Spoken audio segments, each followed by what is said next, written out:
También es importante que conozcamos cuáles son los módulos que vamos a desarrollar y de esta manera poder un poco conocer más este método Singapur. El día de hoy, que es la clase introductoria, vamos a trabajar directamente en qué consiste este método y cómo podemos relacionarlo con la propuesta que tenemos nosotros en nuestro sistema educativo, qué tan lejano o cercano está, si de pronto la base teórica es la misma, es similar, vamos a conocer de pronto su enfoque, cuáles son los pilares del método Singapur para ir acrecentándonos justamente en esta comprensión profunda de su marco teórico. En la segunda sesión vamos a trabajar netamente esta estrategia concreto, pictórico y abstracto, en qué consiste, cómo se aplica y cómo lo vamos a desarrollar en las 4 competencias. El módulo número 3, la resolución de problemas como eje central, que es la característica de este método. Vamos a trabajar algunas actividades con el enfoque Singapur. También vamos a darle énfasis a la metacognición y autorregulación, que tiene mucho que ver con esta propuesta y que de pronto todavía nosotros no estamos acostumbrados a trabajar dentro de la sesión. Entonces vamos a ver de qué manera este método lo trabaja. Vamos a ver el módulo 6, netamente el número, sentido numérico y cálculo mental, cómo se desarrolla esa propuesta. Y módulo número didácticos, ya no solo material concreto, sino también vamos a agenciarnos de algunos recursos de la página web para poder trabajar este método con los estudiantes y sobre todo poder modelar el trabajo de las matemáticas. Y el módulo 8, cómo hacemos la implementación en el aula y cómo hacemos también el seguimiento a nuestros estudiantes a partir de esta propuesta que nos presenta el método, ¿no? Entonces, estos son los módulos. El día de hoy vamos a empezar con el módulo número 1 para poder juntos poder reconocer estos elementos que tiene el método Singapur y apropiarnos un poco de esta idea, ¿no? Muy buenas noches, profesor Julio. Es de Lima, excelente. Vamos a ir entonces conociéndonos también en este espacio y vamos a iniciar el módulo número 1, que son los fundamentos del método Singapur, ¿no? Vamos a, sobre todo, comprender estos fundamentos y de qué manera esto está ya impactando en el aprendizaje matemático. Hay muchas escuelas que incluso en su publicidad, escuelas privadas, que indican, ¿no? Trabajamos con el método Singapur, lo ponen como parte de su publicidad. Y también las escuelas públicas, sobre todo en los primeros grados de primaria, trabajan este método porque es efectivo, pero también vamos a ver de qué manera podemos agenciarnos de otros materiales no estructurados que podrían ayudarnos a poder trabajar. Y como les digo, yo sé que muchos trabajan con algunos elementos o características del método Singapur, pero nos falta un poco conocer el marco teórico. Muy bien, vamos, muy buenas noches, Carmen. Vamos a conocer entonces un poco sobre esta propuesta, ¿no? Siempre nosotros cuando se desarrolla una evaluación internacional, esos rankings que se crean y que es justamente parte de poder conocer el desarrollo económico de los países, se mide muchas veces con los resultados internacionales de las evaluaciones. Y eso ocurre con una evaluación internacional que sabemos que en matemática, porque no solo se aplica en matemática, les comento, y vamos aquí recordando ¿qué evaluación hago referencia? Está en el título, ¿no? ¿Qué es PISA? PISA es una evaluación en la que participan muchos países de los diferentes continentes y que nos da un ranking de cuáles son los países que tienen los mejores resultados, ¿no? Esta evaluación se da cada 3 años, ¿no? Y se aplica a estudiantes de 15 años. ¿Por qué 15 años? Porque estos estudiantes ya están finalizando la secundaria. Sabemos que no todos los sistemas educativos del mundo tienen hasta quinto de secundaria, otros terminan en cuarto nada más y ya pasan a otro bachiller y muchos a la universidad o a institutos. En el caso del Perú, nosotros tenemos hasta quinto de secundaria, ¿no? Entonces, ahí se mide cómo estos estudiantes terminan ese tránsito por el sistema educativo y ya salen al nivel superior, ¿no? Antes de Singapur, coméntenme, ¿cuál era el país referente? ¿Cuál tenía los mejores resultados? Y todos estábamos queríamos trabajar su sistema educativo, queríamos replicar sus enfoques. ¿Cuál era? Excelente, Auri. Auri Johnny nos dice Finlandia, ¿no? Finlandia, ¿y Finlandia en qué destacaba? A ver, diga. Porque destacaban en cosas diferentes a lo que tenemos ahora en Singapur. Finlandia destacaba en matemática o lectura. A ver, ¿qué dicen ustedes? Claro, los resultados a veces son bastante similares, pero a veces son bastante distantes, ¿no? Y eso se ve en el caso de nuestro país. Los chicos están muy bien en lectura, pero en matemática estamos, súper atrás, ¿no? Ellos destacaban, claro, en matemática y lectura, pero más destacaban en lectura. Pero si nosotros vamos a conocer la realidad de Finlandia, Finlandia es un país nórdico donde los chicos paran más en casa por el frío. Y recuerden que cuando nosotros hemos estado en pandemia, ¿qué ocurrió? ¿Por qué del 2019 al 2022 nuestros estudiantes en primaria tuvieron mejores resultados en lectura? A ver, hemos hecho teorías, nos hemos planteado hipótesis. ¿Por qué ocurrió eso? Del 2019 al 2022 también nosotros hemos tenido mejores resultados en lectura, en nuestro país sobre todo. Destacamos en lectura porque al estar en casa, ¿cuál era el único medio de comunicación que teníamos con los docentes? O los docentes con los estudiantes. En todos los cursos. ¿Qué tenían que hacer los chicos? Tenían que leer. Full fichas, full mensajes, full plataformas, ¿no? Entonces tenían que leer. Y leer una diversidad de textos, porque ya no solo les entregábamos fichas de lectura, les mandábamos infografías, textos, capturas visuales con información, porque queríamos que sus celulares, porque recuerdo el primer año de pandemia, ¿qué ocurrió? Todos tenían teléfonos Android, todos podían tener WhatsApp. No, ahí fue donde perdimos a bastantes estudiantes por el tema de conectividad, por el tema que muchos de los teléfonos de sus padres no tenían WhatsApp, no podían descargar las fichas, los PDFs, las imágenes, los videos, no podían acceder a las plataformas. Entonces fue un año bastante difícil el 2020.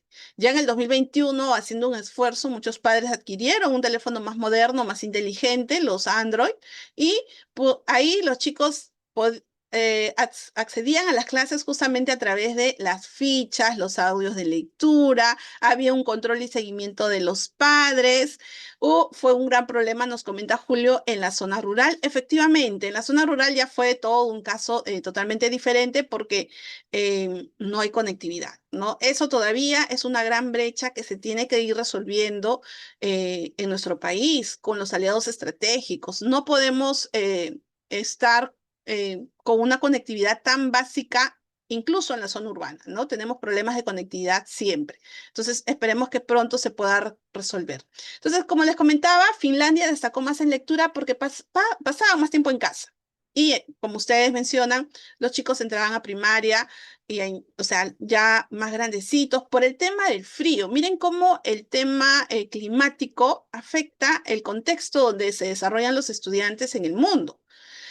Vamos a conocer un poco a Singapur, sobre todo para poder ver cómo muchas veces lo comparan con nuestro país, porque tenemos características bastante similares. Entonces, partiendo desde ahí, podríamos también nosotros ver si realmente el tipo de educación que se brinda en ese país se puede aplicar en el nuestro, ¿no?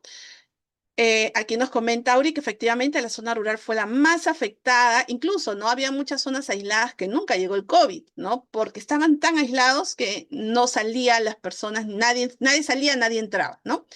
Eh, y yo te comento, Carmen, que hasta ahora en la actualidad, 2025, hay zonas aquí en nuestro país donde no hay conectividad, no hay internet, absolutamente, ni siquiera puedes hacer una llamada, ¿no? Y es bastante lamentable porque los docentes que trabajan en esas zonas no pueden acceder a materiales, a información, a capacitaciones, tienen que desplazarse a otras zonas más urbanas los fines de semana para poder enterarse de los materiales, descargar sus materiales, elaborar sus sesiones, imprimir sus sesiones, sus fichas, ¿no? Entonces es todo un problema en las zonas rurales.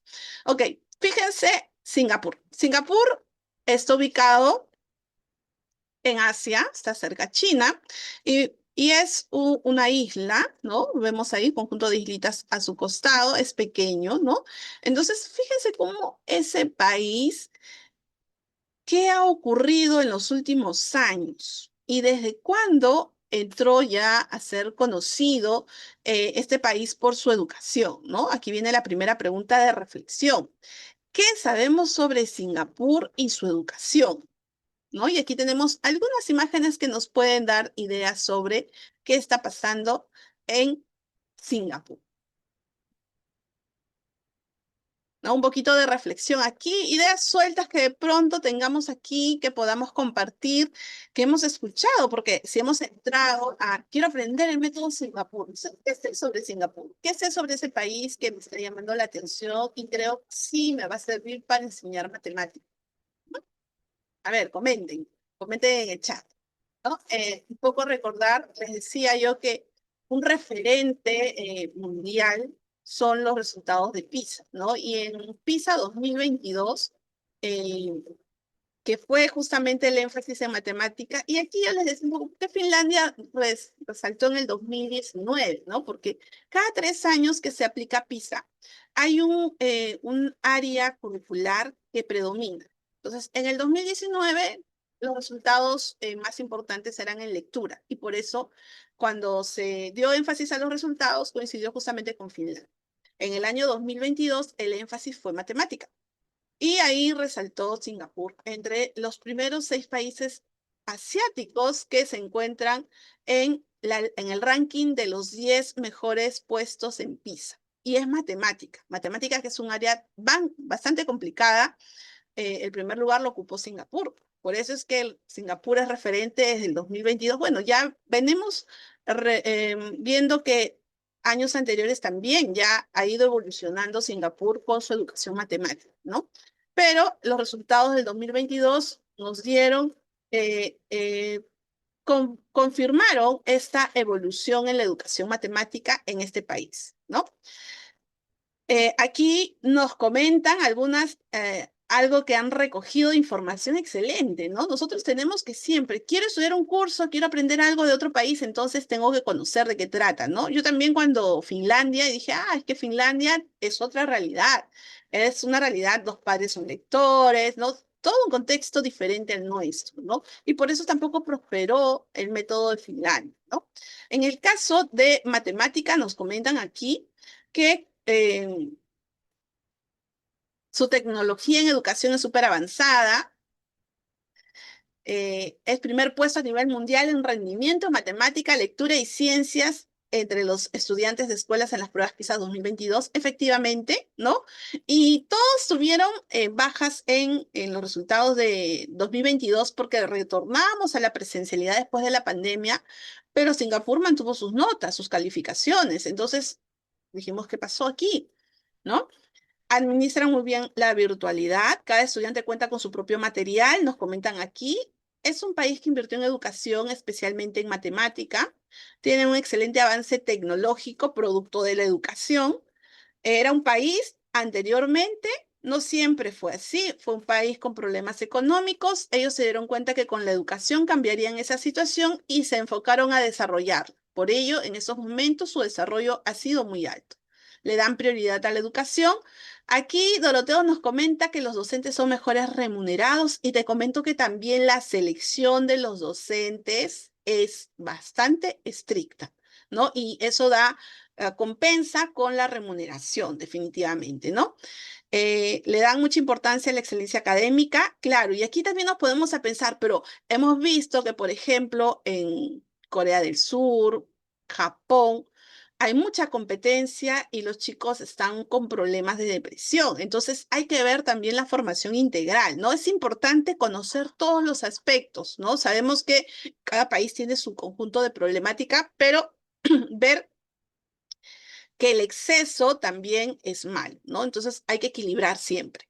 Y sobre todo nosotros ya tenemos la normativa, la norma técnica de este año 2025, que estamos dando prioridad a la formación integral de los estudiantes, al aspecto socioemocional también de los estudiantes, que va de la mano con los logros de aprendizaje, ¿no? Los docentes son mejores y son mejor remunerados. Su educación empieza a los 3 años. No son 7 horas diarias como nuestro sistema, nos comentan por acá. Ayuda también la cero corrupción. Eso parte también, te comento, Víctor, de la educación, ¿no?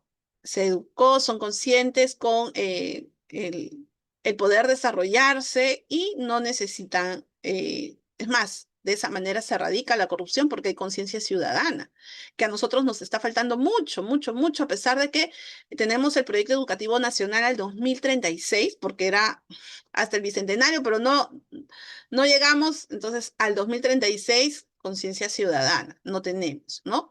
Entonces, todavía nos falta, eso está repercutiendo también en nuestra educación, ¿no? El Estado se preocupa por la educación en comparación con el nuestro, definitivamente, ¿no?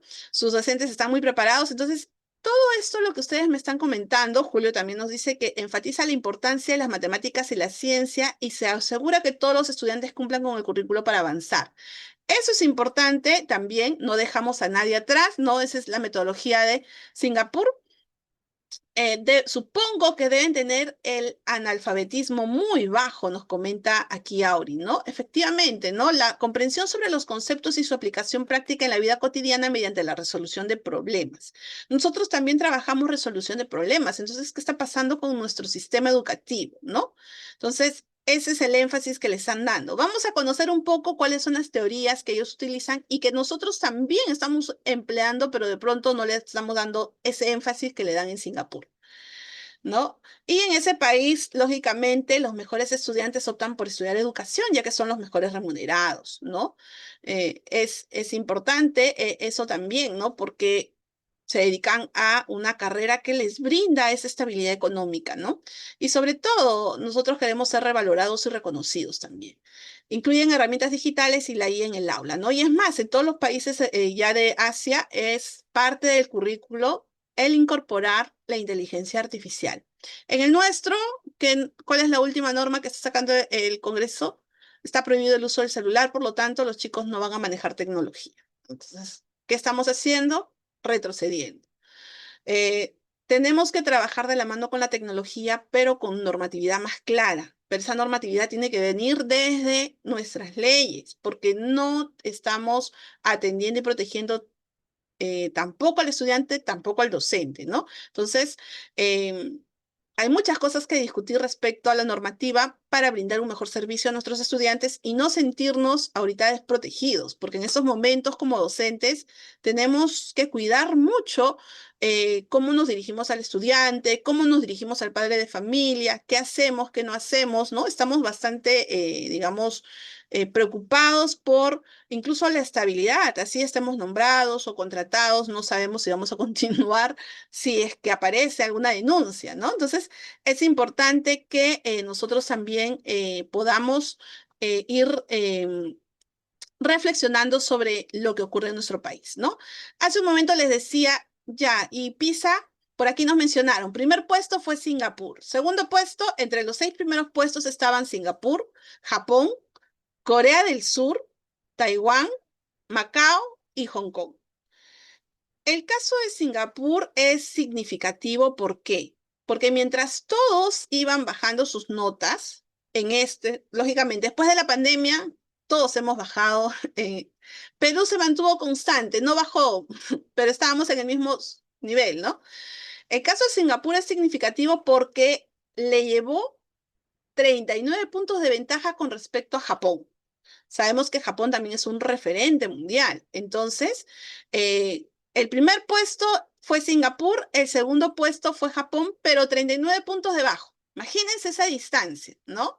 También no solo encabezó la prueba PISA, que les decía que en el 2022 ha dado énfasis a matemática, pero se evaluó matemática, lectura, ciencia y tecnología, y recuerden que nosotros, gracias, producto de esa prueba, apareció la propuesta de la educación financiera, se evaluó también el pensamiento creativo, ¿no? Entonces, todas esas evaluaciones se dieron en el 2022.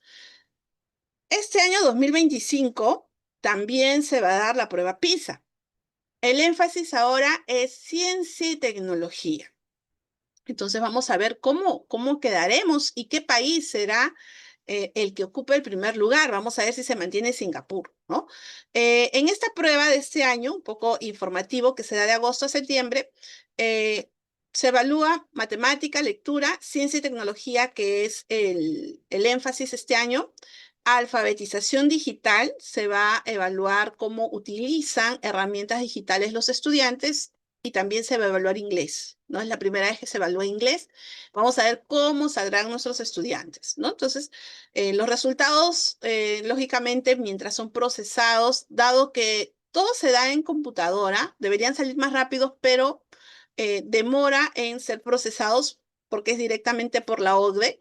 Vamos a tener los resultados posiblemente el próximo año, 2026, ¿no? Entonces, además de esta evaluación que participa Singapur, también participa en un estudio internacional de tendencias en matemática y ciencias, justamente dando énfasis a las dos áreas que son parte del desarrollo tecnológico, llamada TIMSS, ¿no? Y esta prueba evalúa las competencias de matemática y de ciencias a los estudiantes de cuarto de primaria y de segundo de secundaria. Vamos a ver la equivalencia, ¿no? Nosotros también tenemos una prueba latinoamericana que evalúa a los estudiantes aquí en Latinoamérica, donde se comparan los currículos de los países de aquí, que se llama ERCE, ¿no? En el caso de otras pruebas internacionales, son las pruebas TIMSS. Aquí también tuvieron un mejor resultado los estudiantes de Singapur, ¿no? Esta evaluación se centra más en habilidades y competencias generales, ¿no? El caso de PISA. PISA te pone un contexto y tienen que resolver una situación. En el caso de Teams es más curricular. ¿Cómo se da la cobertura curricular? Más disciplinar, ¿no? Pero también ocuparon los primeros lugares. Entonces, vamos a ver un poco aquí. Me dicen, Miss, yo no veo su pantalla. Ok. Vamos a ver cómo surgió todo este cambio en Singapur. Tenemos un punto de partida respecto a cuándo decidieron cambiar en Singapur sobre las mejoras que requerían en el sistema educativo. Todo eso se inició en 1980, hace poco. Vieron que tenían que mejorar el aprendizaje matemático, sobre todo porque es un país sin recursos naturales. Entonces, ellos tuvieron una visión, tal como ustedes mencionaban, que querían convertirse en un modelo de éxito económico y educativo. Entonces, apostaron por la educación. 1980, ¿no? Decidieron cambiar. eh, Ellos en ese tiempo ocupaban las últimas posiciones de las escalas internacionales en rendimiento académico, ¿no? Bastante similar a lo que ocurre con nuestro país ahora, ¿no? Pero ellos ya se cansaron de quejarse y decidieron cambiar, ¿no? Ante estos pésimos resultados, ellos necesitaron mejorar y aquí es donde surge acciones desde el Ministerio de Educación de ese estado asiático, ¿no? ¿Qué hicieron ellos? ¿Cómo voy a cambiar la educación de mi país? Primero, investigar las prácticas educativas que sean más eficaces, ¿no? Por eso siempre nosotros debemos de mirar aquellas prácticas que son eficaces y que se pueda contextualizar, ¿no? Yo les decía, yo cuando vi la realidad de Finlandia me di cuenta que totalmente diferente, no se podía contextualizar a nuestra realidad. Lo mismo ocurre con nuestras regiones, ¿no? Queremos aplicar la misma ficha de la costa en la sierra, en la región andina o en la región amazónica. Tenemos que contextualizarlo, ¿no? Por eso el currículo es flexible. Entonces, ellos tomaron en cuenta estas prácticas educativas de otros países, vieron que eran eficaces y tomaron lo mejor de esas prácticas y contrastaron con la teoría. ¿no? Siempre con la teoría actual, qué es lo que se puede trabajar, qué es lo que dicen los enfoques ahora que son constructivistas, ¿no? Ellos tuvieron al inicio de esta aplicación, ¿no? Porque era como un pequeño laboratorio, qué es lo que resultaba, qué es lo que puedo aplicar, ¿no? Fue como una especie de laboratorio para poder mejorar la educación y empezó a tener mejores resultados en estas evaluaciones internacionales, poco a poco. El factor principal aquí de este desarrollo justamente se da es que ellos querían, ¿no? Todos se unieron por el cambio, por eso es lo que ustedes manifestaban, cero corrupción.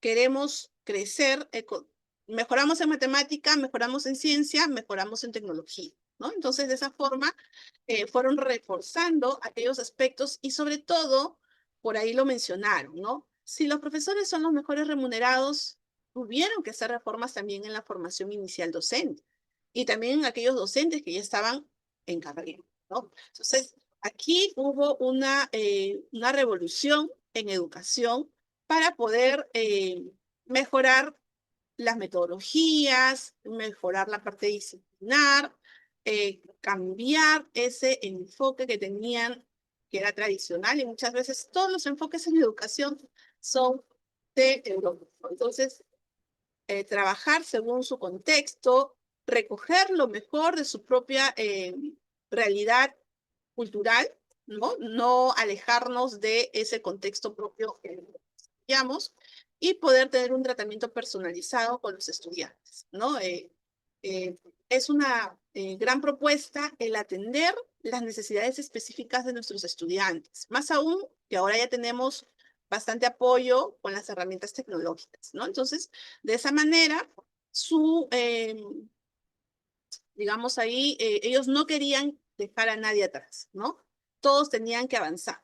Aquel que necesitaba mayor apoyo también. Y ahí fue donde surgió este enfoque de usar material concreto, material gráfico y llegar al material abstracto, ¿no? Entonces, de esta manera fue como ellos fueron surgiendo y mejoraron la educación en su país, ¿no?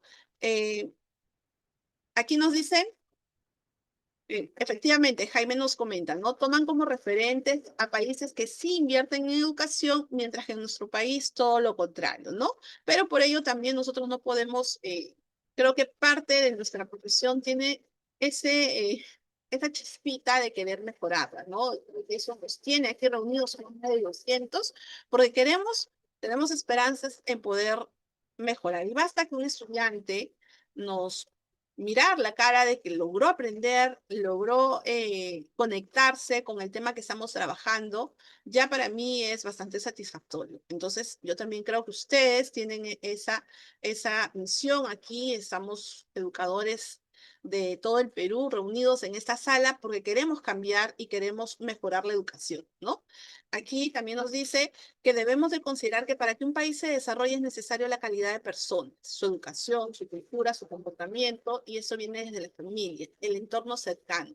Y muchas veces nosotros tenemos que educar ya no solo al estudiante, lo vimos en pandemia. Yo recuerdo que cuando hacía mis clases virtuales, la abuelita, el papá, la mamá, todos estaban escuchando y yo preguntaba, ¿entendieron? Y como había ruido, señora, ¿cuál era la indicación que dejé? Y todos participaban. Y luego ya cuando los conocí de manera presencial, me dijeron que habían aprendido matemáticas, ¿no? O sea, fue algo que a mí me gustó porque yo estaba orientando a su niño y todos participaban, ¿no? Y eso fue bonito, ¿no? Dentro de todo lo malo que tuvimos en el tiempo de COVID, ¿no? Entonces, es importante que nosotros también veamos que las familias, tenemos muchas familias disfuncionales, nuestra realidad ahorita es totalmente eh, difícil, pero seguimos saliendo adelante. Una investigación, y hay bastantes referentes bibliográficos sobre el método Singapur, muestra que el sistema de aprendizaje de Singapur produce un aumento de autonomía. Y eso es lo que estamos quitando a nuestros niños últimamente, ¿no? No los dejamos ser autónomos, por más que está en el Comité Nacional. ¿Debemos desarrollar la autonomía en los estudiantes? No. Ellos están esperando que nosotros demos las indicaciones para todo. No, no exploran los materiales, no revisan, están esperando siempre cuál es la tarea, o que nosotros hagamos el modelado de la respuesta.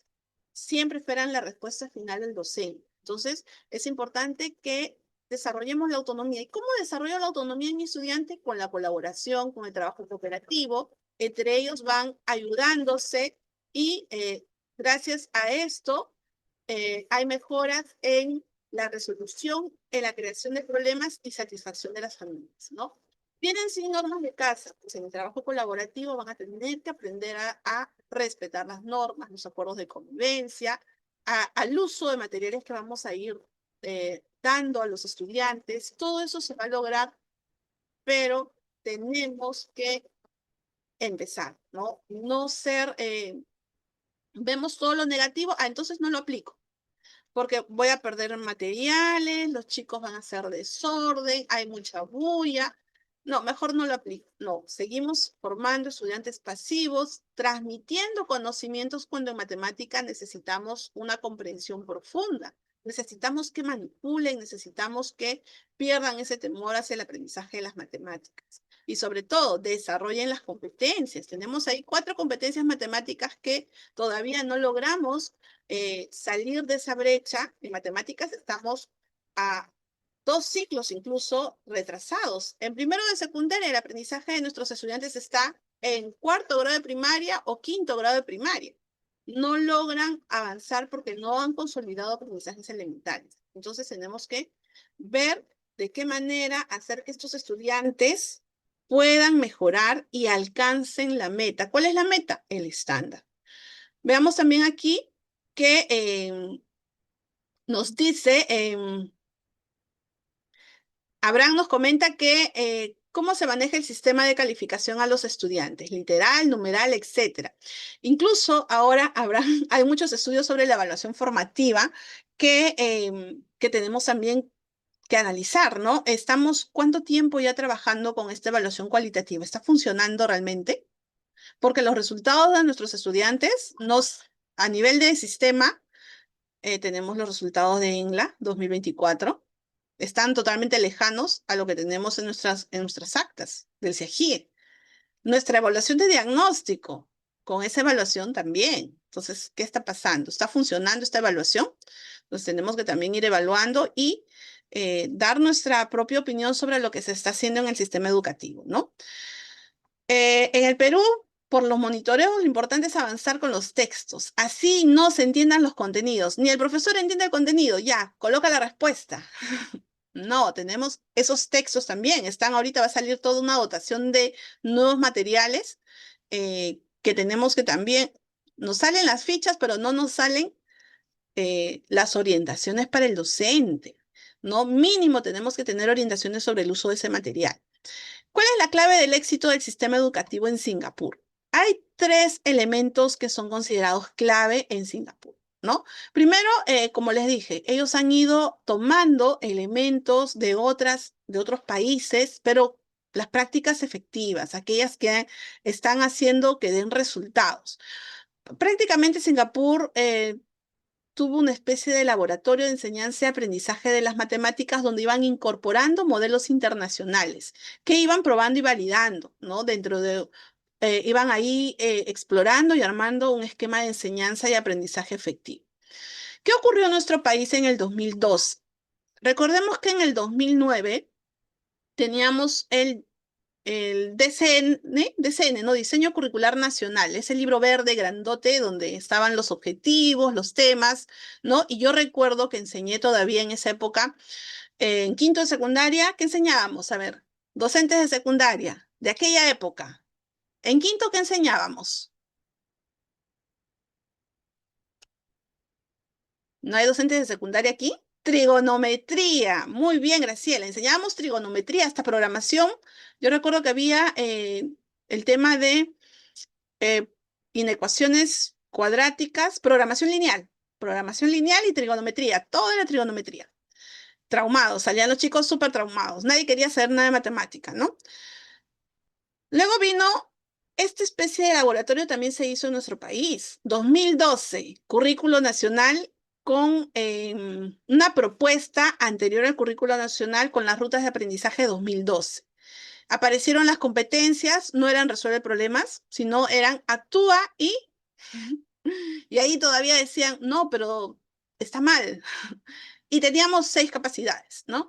Esas 6 capacidades estaban alineadas a lo que decía el NT, claro, la normativa de las evaluaciones internacionales. Queríamos alinearnos con las evaluaciones internacionales, pero no funcionó porque era muy complejo para nuestro sistema educativo. Luego aterrizamos a rutas de aprendizaje 2015 con 4 competencias, 4 capacidades y hasta ahora seguimos con esa ruta, ¿no? Entonces, hubo también cambios en matemáticas, sobre todo. Lo que sí está funcionando es lo de comunicación. 3 competencias, 3 capacidades, todas alineadas, se trabajan de manera integral, ¿no? En cambio, matemática todavía no está funcionando, ¿no? Yo particularmente siento que no estamos funcionando en esta distribución de competencias matemáticas. Bueno, es lo que yo he percibido desde mi práctica, desde mi experiencia como docente. Entonces, la clave que tuvo, la clave número 1 de Singapur, primero fue, vamos a formar a los docentes en excelencia. El problema de la educación de un país se inicia desde la formación docente, ¿no? Entonces, empezaron a capacitar a los docentes, pero en el Instituto Nacional de Educación de Singapur. Ahí a los docentes que estaban ya activos y a los docentes que estaban en formación. Y propusieron un sistema de acreditación periódica y desarrollo profesional continuo, ¿no? Para mejorar justamente la educación en su país, ¿no? Entonces, aquí este sistema se encargó de poder formar para luego seleccionar al docente. ¿Ocurre eso en nuestro país? Si hacemos una analogía. Ese instituto es el único autorizado en brindar esa acreditación a los docentes.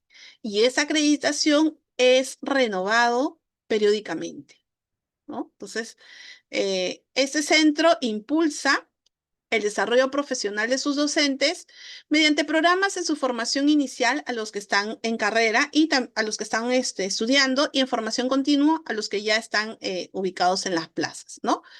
Esta selección es bastante rigurosa y es exigente también con pruebas escritas y prácticas de aula. Entonces, ellos vieron de que el primer punto para poder mejorar la educación, o sea, yo no puedo evaluar un docente si yo no lo estoy formando. Primero lo capacito y luego lo evalúo, ¿no? Entonces, fíjense cómo nosotros vamos viendo esa clave, por ejemplo, no se da en nuestro país. Hemos cambiado y cambiado y cambiado de metodologías, cambiamos de propuestas muchas veces de tipo político, pero no estamos teniendo, o sea, resultados. Y antes de un cambio, primero hay que evaluar, ¿no? Es lo que nos piden, ¿no? ¿Cuál es el impacto? ¿Qué sí funcionó? ¿Qué no funcionó todavía? Nosotros como docentes nos falta organizarnos y poder estar en esos espacios de decisiones políticas, ¿no? Como les decía, la selección es rigurosa, prueba escrita y prácticas de aula. Y sobre todo, y lo que nos falta a nosotros en estos momentos, ¿no? Un reconocimiento. Se le ha dado la importancia del rol docente en este éxito educativo. Por ahí me indicaron mejores sueldos, ¿no? Prestigio. La carrera de un docente ahí es de bastante prestigio y eso todavía nos falta a nosotros, ¿no? Aquí nosotros tenemos que capacitarnos por voluntad, invertir para poder recibir una formación. Todos estamos con ese proceso. Nos exige resultados, pero no nos capacita, ¿no? No reconocen ni los estudios ni de posgrado, ¿no? Eso también es un tema que nos está faltando en estos momentos. El segundo punto, y esto ya vamos viendo, que tiene bastante acercamiento a lo que nosotros hacemos, pero de pronto no lo estamos sistematizando bien. No existe un método Singapur único. El método Singapur, ¿se acuerdan? Ellos idearon ese método a partir de observar prácticas efectivas en otros países. Entonces, ellos han combinado de manera inteligente diversas teorías y estrategias pedagógicas, ¿no? Cuando nosotros aplicamos en clase, ¿cuál es tu método? En realidad, utilizamos diferentes propuestas en todo el desarrollo de la sesión y vamos incorporando algunos elementos que son efectivos. Cuando yo enseño al primero A, muchas veces lo que he enseñado, las estrategias, no me funcionan en el primero B y en el primero C, por las características de los estudiantes, ¿no? Y vamos probando nuestras estrategias y vamos validando, no quedarnos solo en probar. Voy validando, entonces esta ficha se funciona, esta ficha no, y vamos así formando nuestro banquito de experiencias donde vamos más adelante también actualizando, no quedarnos con las mismas fichas del 2005, 2010, ¿no? Tenemos que ir actualizando nuestro banco de actividades con los estudiantes, ¿no? ¿Cuáles fueron las influencias de este método Singapur? Piaget. ¿Usamos Piaget? Sí, lo conocemos. Vemos el desarrollo cognitivo de los estudiantes también. Entonces, nosotros también usamos Piaget. Vygotsky, aprendizaje social y colaborativo. Usamos Vygotsky. Brunner, progresión en la comprensión y transferencia del aprendizaje, ¿no? ¿Cómo se da ese recojo de saberes previos con el nuevo aprendizaje? Dienes, la metacognición y reflexión sobre el aprendizaje. Eso nosotros lo estamos tomando como una reflexión final. Debemos, y vamos en un módulo a dar énfasis a la metacognición, porque la metacognición se da antes, durante y después. Y tenemos que con esta metacognición hacer que los estudiantes desarrollen la autonomía. Yo recuerdo que cuando aplicaba la lista de cotejo de autoevaluación, me preguntaban, si eso va a ir a mi libreta, es parte de la evaluación. Todos se ponían AD, ¿no? Califica tu equipo. Todos se ponían AD. Entonces me di cuenta que no funcionaba esta evaluación. Entonces empecé a pedir descripciones, ¿no? Cómo funcionó entre ellos, ¿no? Describan el trabajo. Me generaba más trabajo, pero yo quería que ellos reflexionaran sobre la necesidad de autoevaluarse, el que ellos se califiquen, así como cuando queremos reconocer nuestras emociones. Reconoces tus emociones, sabes cómo se llama lo que estás sintiendo en estos momentos, les cuesta. Lo mismo ocurre con la autoevaluación, poco a poco, hasta que ellos realmente son conscientes y se empiezan a valorar. Ok, sí, hoy día no participé, me faltó, no traje los materiales, ¿no? Ser conscientes de sus acciones. Polya, usamos Polya nosotros. Es más se usa en secundaria, ahora en primaria se utiliza más el trabajar con las representaciones, pero Polya usamos desde la resolución de problemas.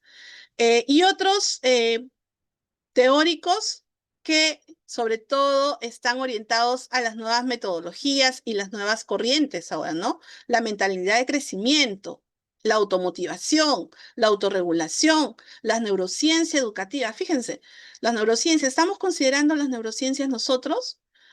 Tengo que tomar el curso primero y agenciarme, tengo que conocer la parte teórica, pero tenemos que también considerar si es efectivo conocer cómo actúan nuestros niños, ¿no? Un problema general que estamos viendo es que los chicos no duermen sus 8 horas. Llegan al colegio y se duermen. Pobres neuronas, no están descansando el cuerpo físico, mental, porque están toda la noche con el celular, también hay un problema en casa, y no hay esa conexión entre las neuronas, que es importante, ¿no? La sinapsis, y es parte de la neurociencia.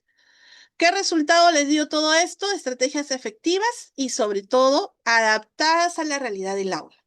Entonces empezaron a utilizar estos referentes teóricos para generar este método Singapur, ¿no? Entonces, es importante que nosotros trabajemos y también, ¿no? Pero según el currículo nacional, nosotros trabajamos con el constructivismo y socioconstructivismo, el aprendizaje significativo, pero realmente, ahora que estamos haciendo nuestras situaciones significativas para la unidad, ¿las redactamos pensando en el estudiante o pensando en el docente? Y evaluamos esas situaciones significativas cuando les presentamos al estudiante. Muchas veces son redactadas a fuerza porque, bueno, son institucionales, pero en matemática a veces no encaja. Entonces, ¿qué hacemos? ¿Cómo hacemos que encaje? ¿Qué situaciones presentamos para poder resolver? Porque tiene que ser significativo para el estudiante. ¿Por qué tiene que ser significativo? Si el estudiante no se conecta, esto que me estás diciendo no te entiendo, no me gusta, no me sirve. Va a su memoria, bueno, va a estar ahí invisible, o sea, está en clase, pero no participa. No aprendió. Eso ocurre bastante en matemática. Si nosotros participamos, hacemos que participen desde la elaboración de la situación o los productos, ¿no? Yo les pido, vamos a hacer a ellos les gusta bastante el ciclo de la investigación, ¿no? Las encuestas, los formularios, o vamos a construir una maqueta, no va a depender mucho del grado con el que estoy trabajando, pero hay chicos que lo hacen ya de manera virtual. A mí me han sorprendido con los trabajos virtuales que hacen, excelentes, donde vamos haciendo las pautas y te mandan las aplicaciones, incluso aplicaciones muy bonitas que ellos desarrollan, ¿no? Entonces es importante que nosotros hagamos situaciones que sean de interés del estudiante y partir de situaciones reales, ¿no? En matemática usamos bastante las noticias, los resultados estadísticos, podemos agenciarnos de mucha información de fuente fiable.